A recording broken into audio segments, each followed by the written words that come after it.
पांडव अपनी मां कुंती के साथ इधर से उधर भ्रमण कर रहे थे। वे ब्राह्मणों का वेश धारण किए हुए थे, भिक्षा मांगकर खाते थे और रात में वृक्ष के नीचे सो जाया करते थे। भाग्य और समय की यह कैसी अद्भुत लीला है जो पांडव हस्तिनापुर राज्य के भागीदार हैं और जो सारे जगत को अपनी मुट्ठी में करने में समर्थ हैं।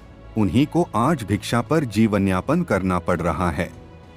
दोपहर के बाद का समय पांडव अपनी मां कुंती के साथ वन के मार्ग से आगे बढ़ते जा रहे थे। सहसा उन्हें वेदव्यास जी दिखाई पड़े। कुंती दौड़कर वेदव्यास जी के चरणों में गिर पड़ी। उनके चरणों को पकड़कर बिलख बिलख कर रोने लगी।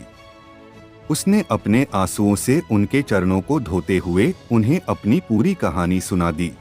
वेदव्यास जी ने कुंती को धैर्य बंधाते हुए कहा, आंसू बहाने से कुछ नहीं होगा। जो ऊपर पड़ा है उसे धैर्य से सहन करो। जब अच्छे दिन आएंगे फिर सब कुछ ठीक हो जाएगा। चलो मेरे साथ चलो, मैं तुम्हें एक स्थान बताए दे रहा हूँ। कुछ दिनों तक वहीं रहकर समय काटो।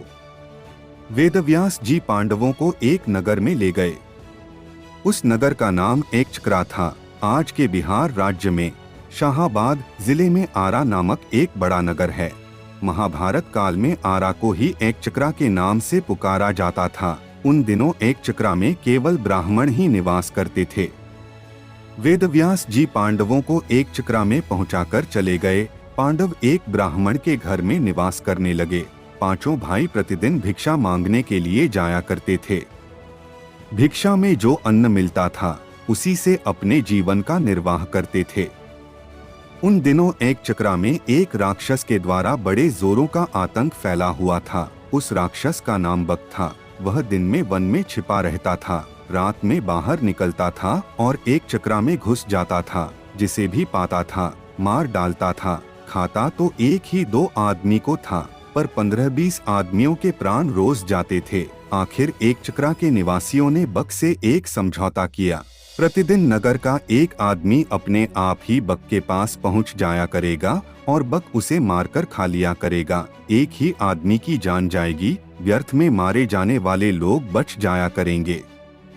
बक ने भी इस समझौते को स्वीकार कर लिया। उसे जब बैठे बिठाए ही भोजन मिल जाता था तो वह समझौते को स्वीकार न करता तो क्या करता।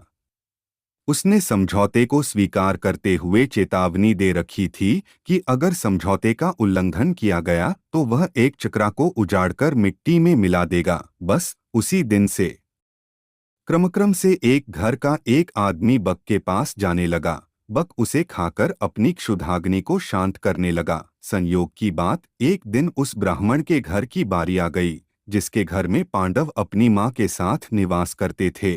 दोपहर के पूर्व का समय था। कुंती अपने कमरे में बैठी हुई थी। उस दिन भीम किसी कारणवश भिक्षा मांगने नहीं गया था। वह भी कमरे के भीतर कुंती के पास ही मौजूद था। सहसा कुंती के कानों में किसी के रोने की आवाज आई। रोने और विलाप करने का वह स्वर उस ब्राह्मण के कमरे से आ रहा था जिसके घर में वह ठहरी हुई थी। जब कुंती से विलाप का यह सकरोन स्वर सुना नहीं गया तो वह ब्राह्मण के कमरे में जा पहुंची। उसने वहां जो कुछ देखा उससे वह सन्नाटे में आ गई। ब्राह्मण के कुटुंब में कुल 3 ही प्राणी थे, ब्राह्मण, ब्राह्मणी और उसका एक युवा पुत्र। तीनों बिलख बिलख कर रो रहे थे।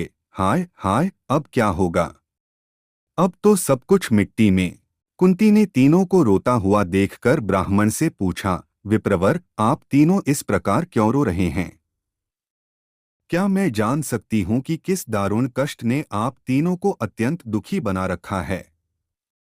ब्राह्मण ने आंखों से आंसुओं की बूंदें गिराते हुए उत्तर दिया, बहन, तुम सुनकर क्या करोगी? हमारा कष्ट एक ऐसा कष्ट है जिसे कोई दूर नहीं कर सकता।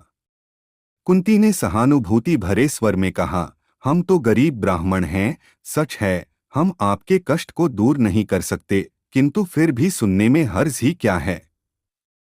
हो सकता है हम आपके कुछ काम आ जाएं। जब कुंती ने बहुत आग्रह किया तो ब्राह्मण ने बक राक्षस की पूरी कहानी उसे सुना दी। कहानी सुनाकर उसने सिसकते हुए कहा, बहन, हम कुल 3 ही प्राणी हैं। यदि कोई एक राक्षस के पास जाता है तो वह उसे मारकर खा जाएगा, हमारा घर बर्बाद हो जाएगा। इसलिए हम सोचते हैं कि हम तीनों ही राक्षस के पास चले जाएंगे। हम इसलिए रो रहे हैं। आज हम तीनों के जीवन का अंत हो जाएगा।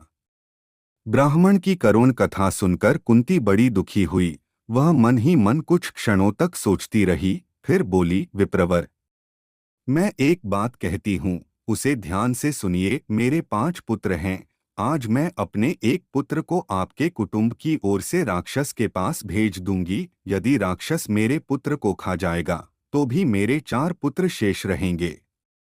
कुंती की बात सुनकर ब्राह्मण स्तब्ध रह गया। उसने परोपकार में धन देने वालों की कहानियां तो बहुत सुनी थीं, पर पुत्र देने वाली बात आज उसने पहली बार सुनी। वह कुंती की ओर देखता हुआ बोला, बहन, तुम तो कोई स्वर्ग की देवी ज्ञात हो रही हो। मुझे इस बात पर गर्व है कि तुम्हारी जैसी देवी मेरे घर में अतिथि के रूप में है।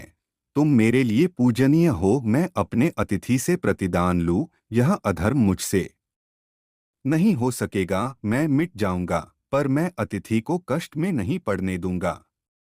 ब्राह्मण की बात सुनकर कुंती बोली, आपने हमें आश्रय देकर हम पर बड़ा उपकार किया है। आप हमारे उपकारी हैं। हमारा धर्म है कि आपको कष्ट में न पड़ने दें। आप अपने धर्म का पालन तो करना चाहते हैं, पर हमें अपने धर्म पालन से क्यों रोक रहे हैं? कुंती ने जब बहुत आग्रह किया तो ब्राह्मण ने उसकी बात मान ली। उसने दबे स्वर में कहा, अच्छी बात है बहन, ईश्वर तुम्हारा भला करे। कुंती ब्राह्मण के पास से उठकर भीम के पास गई। उसने पूरी कहानी भीम को सुनाकर उससे कहा, बेटा, परोपकार से बढ़कर दूसरा कोई धर्म नहीं होता। तुम ब्राह्मण कुटुंब की ओर से बक के पास जाओ। यदि बक तुम्हें मारकर खा जाएगा तो मुझे प्रसन्नता होगी कि मेरा बेटा परोपकार की वेदी पर बलिदान हो गया। भीम ने बड़े हर्ष के साथ अपनी माँ की आज्ञा को स्वीकार कर लिया। उसने कहा, माँ, तुम्हारी आज्ञा शिरोधार्य है। बक मुझे क्या मारकर खाएगा? तुम्हारे आशीर्वाद से मैं उसे मिट्टी में मिला दूंगा। संध्या का समय था। भीम एक गाड़ी के ऊपर खाने पीने का सामान लादकर उसे खींचता हुआ बक के निवास स्थान की ओर चल पड़ा। वह बक के निवास पर पहुंचकर गाड़ी पर लदे हुए खाने के सामान को स्वयं खाने लगा। बक कुपित हो उठा। वह गरजता हुआ बोला, एक तो तुम देर से आए हो और ऊपर से मेरा भोजन खा रहे हो। इतना कहकर वह भीम पर टूट पड़ा। भीम तो पहले ही तैयार था। दोनों में मल्लयुद्ध होने लगा। दोनों की गर्जना और ताल ठोंकने के शब्दों से वायुमंडल गूंज उठा। बक ने बड़ा प्रयत्न किया कि वह भीम को मल्लयुद्ध में पछाड़ दे, पर वह सफल नहीं हुआ। वह स्वयं भीम की पकड़ में आ गया। भीम ने उसे धरती पर गिराकर उसके गले को इतने जोरों से दबाया कि उसकी जीभ बाहर निकल आई। वह प्राणशून्य हो गया। भीम ने उसे उठाकर नगर के फाटक के पास फेंक। उधर संध्या समय चारों भाई भिक्षाटन से लौटे तो कुंती से सब कुछ सुनकर वे बड़े दुखी हुए। उन्होंने अपनी माँ से कहा, तुमने भीम को अकेले भेजकर अच्छा नहीं किया। हम भाइयों में वही एक ऐसा है जो संकट के समय काम आता है। कुंती ने अपने पुत्रों को समझाते हुए कहा, तुम चिंता क्यों करते हो? तुम देखोगे कि मेरा भीम बक को मिट्टी में मिलाकर आएगा।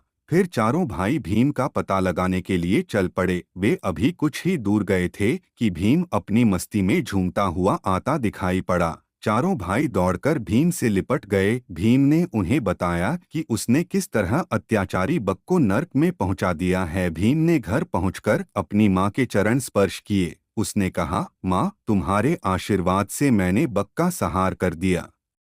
अब एक चक्रा के निवासी सदासदा के लिए भयमुक्त हो गए। कुंती ने भीम का मुख चूमते हुए कहा, बेटा भीम, मुझे तुमसे यही आशा थी।